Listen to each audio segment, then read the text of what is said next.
Does a story have to be 100% original to be good? Now more than ever, this is a question I've seen become more and more relevant in the anime community. And rightfully so, because with every coming year, while there will always be plenty of skinkies, a good few of decent quality shows will always come out, thus making it even harder to be original at all. Above all, however, it would have to be shonen manga and their respective anime that really only raise this question that much higher and make at least me wonder, can stories even be 100% original at this point? Hello everyone, this is the RPG Monger, and everything has a formula, from cooking a spicy lasagna to making that awful show that went on Netflix recently. It all has a formula, and shonen anime with their respective manga are really no different, as the shonen formula really is quite evident once you've seen a fair share of them. But of course, while I'll be talking about a ton of them, I specifically want to focus on Black Clover, since right now, it really does illuminate the issues with this formula and how exactly it's executed more than anything else. But before we even get into Black Clover and what it has to do with any of this, how about I explain just what the shonen formula has proven to be over the years? First of which being the manga. Now, shonen manga has been being made for a long time, a really long time, and has evolved quite a bit since its early beginnings. But with all the changes that the formula has undergone ever since its conception, one thing that stands true, as if it didn't we wouldn't even be able to call it shonen, is it's always been made with teenage boys in mind as the audience. And what this ends up entailing are pretty much the building blocks to any story, like making the character relatable to that specific audience, with such things as power fantasies, and creating plot elements that will, yes, appeal to the audience, in this case being such things as the power of friendship. Now, whether it be your average garbage harem or your popular fighting manga, they all fall under that same spectrum. Though here's the thing, that formula should really only serve as a base for their respective manga, as any good story will usually build off of it and add tons of unique spins to the plot and its characters. Take for example Full Metal Alchemist. Yes, believe it or not, that is a shonen, where with them adding so many mature themes and aspects to the story, that initial formulaic base was really only just that, a base, and served as a platform for the truly complex story to blossom wonderfully. Though unfortunately, this is not the same for all manga, as while for series like the aforementioned Full Metal Alchemist and Hunter x Hunter, to just name a few, the formula proved itself as a solid base. But for other series, instead of being used as just a base, the formula ends up practically embodying the plot and its characters, trapping the entire series within its cold grasp. Take for example the focus of this video, Black Clover, a really new series in the grand scheme of things that from its conception suffered seriously in certain departments. Now, I'm sure you've heard this from others by now, and I'm definitely not gonna be the last one to say this, but Black Clover really represents just how stale the shonen formula is at its most basic levels. Because, and I'm not saying that you can't enjoy it all the same, but Black Clover really doesn't do a whole lot to distinguish itself from the rest. First of all, the characters. Off the bat, Asta the protagonist is basically a cliche come to life, as his character can literally be defined as a determined loudmouth that really is only useful because of his special power. Of course, with this, he attracts tons of girls throughout the show, but never realizes that they're attracted to him. Never heard that one before. And that's really just about it. Many of the problems that arise within Black Clover really come back to the way Asta is written and presented as the living embodiment of the shonen protagonist. Ironically, Asta's rival, Juno, is the character I ended up liking the most, as while not being as obnoxiously cliched as Asta is, doesn't have much to him besides being the genius and the main character's best friend. The biggest issue I have with this is honestly not even the fact that these characters are really just cardboard cutouts of characters you see in other battle shonens, but the fact that their character development is just as bare bones. I swear, some of these characters' problems and internal struggles will be resolved just like that, completely eliminating any chance for them to go beyond that said shonen formula that binds them ever so much. Though of course, the manga is not all bad. The art is honestly pretty good throughout the series, and the fights within the manga are quite entertaining, even if they are pretty predictable. So before I move on to the anime portion of the video, I want to address one last major problem that I have seen be directly linked or even caused by this formula. The shonen formula is designed to stretch its said manga on for years, in some cases even decades, and this unfortunately affects series quite adversely. Sometimes you'll have manga like One Piece that that can handle the intense pressure of never ending. But on the other end of the spectrum, you'll have series like Bleach, who ended up suffering greatly from continuing on for years and years. But to be completely honest, here I am looking at Black Clover, which is already suffering from some of these symptoms that the other long-running shonen manga did. This really cannot be healthy for any series. It'll do such things as make the series highly repetitive, absolutely ruin the power scaling, and just make the possibility for ass pulls to be present higher and higher. Some series like JoJo work around this by dividing the series up into multiple parts, which each contain their own story, but even it suffers from these symptoms from time to time. But moving on from the issues that the formula will cause with the manga, let's talk anime. Now, a lot of the same problems are present, as shonen anime are just adaptations of their respective manga, but with the adaptation process comes one major problem I'm sure a good lot of you are at least somewhat familiar with by now: the endless struggle of trying to keep space between the anime and the manga. Now, I've talked about this in the past, more than once actually, but today I just have to revisit it because it seems like it's just getting worse and worse. Black Clover's anime, with only 6 episodes being out as of writing this video, is still pretty new, but in case you didn't know, it's going to be a long-running anime, with it currently slated to be 51 episodes long. Hearing that, you may be relieved because maybe with Studio Pierrot not adapting it continuously like the other Fallen Warriors, maybe the filler situation won't be as bad. Well, with those 6 episodes, that's already not the case. Let me tell you something, in Black Clover's manga, like I said, it does have decent fights. It really does, and one of the best parts of the manga is the fact that instead of focusing on its subpar cast of characters, it thankfully focuses more on the fights they're in, and that really keeps it entertaining despite the odds. Bland, but entertaining. Well, then out comes the anime, and what do we see happen? Well, along with some other blemishes,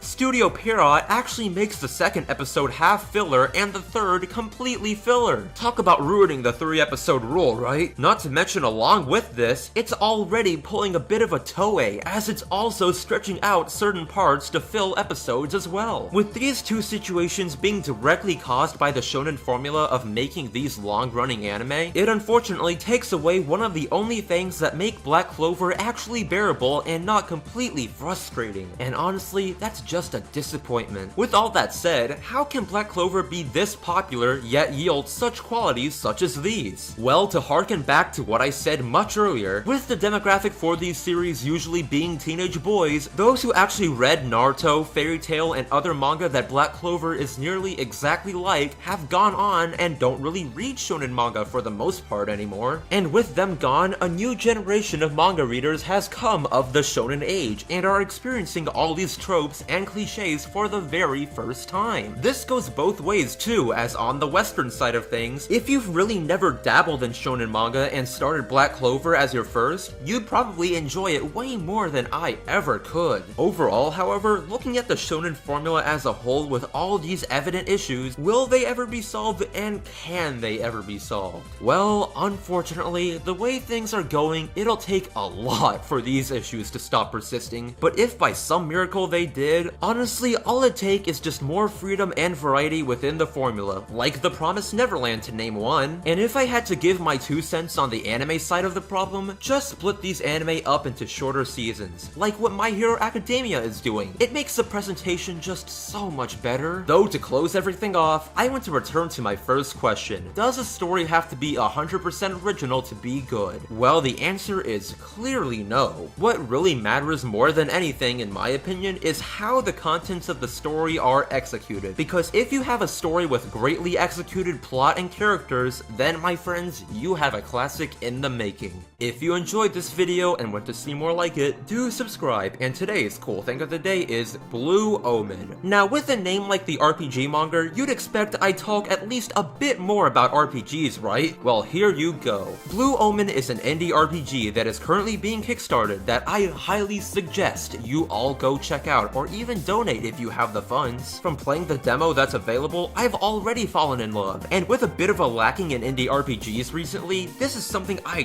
desperately need. So that being said, I'm the RPG Monger, and don't forget that each and every one of you are fantastic.